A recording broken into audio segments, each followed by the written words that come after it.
ng kanyang kaulaman. Ayan. Wala si Olik naman ng wala. Ah, Gina. Ayun, no, magpaganda rin to si Gina. Eh, oh. Alam, payat ko na talaga. Oh, di ba? Kitang-kita na yung mukha ko. Oh.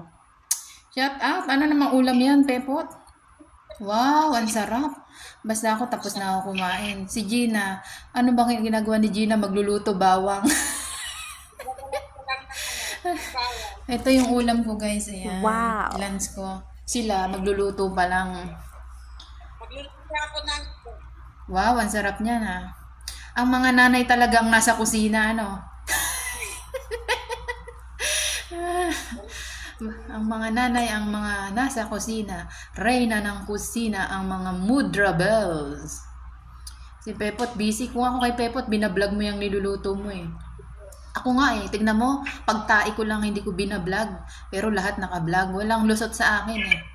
kaya mo, hindi kaya yung ganun. Kahit, ang laki naman yung kutsilyo mo, Gina. Maiwa yung kamay mo. Parang kay Pepot, ganyan din yung kutsilyo sa bahay eh. Bawal. Ito bawal. Hindi. Tatanggalin ko naman yan eh. Hindi naman kita. Si Pepot nga. Hindi mo ba nakita yung hawak ni Pepot? Kutsilyo yon. Laki na. Ang laki. Inano niya kasi si Olik. Di ba wacky face? Kasi nga, yung pagbungad niya. Wala ayaw ko na sa Pasigway-sigway lang si Pepot. Wala si Olik. Yan, sarap ng ulam mo. Wow! Ang sarap magluto niya ni Pepot eh. Pwede na yan magkantin si Pepot ng ano eh. Pwede na siya magkantin, Gina, masarap siya magluto. Ano yan eh, cook yan eh, chef.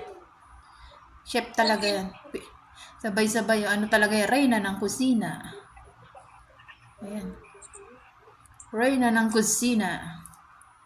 pauwi na yung mga kakain, hindi pa ako nakaluto. Inuna mo muna yung chismis. Hindi. Ako. Ilan ang uuwi, Gina? Ilan ang uuwi? Ah, dalawa. Ah, dyan sila kumakain. Yung parehong may ano, nagbabantay ng tindahan. Hmm.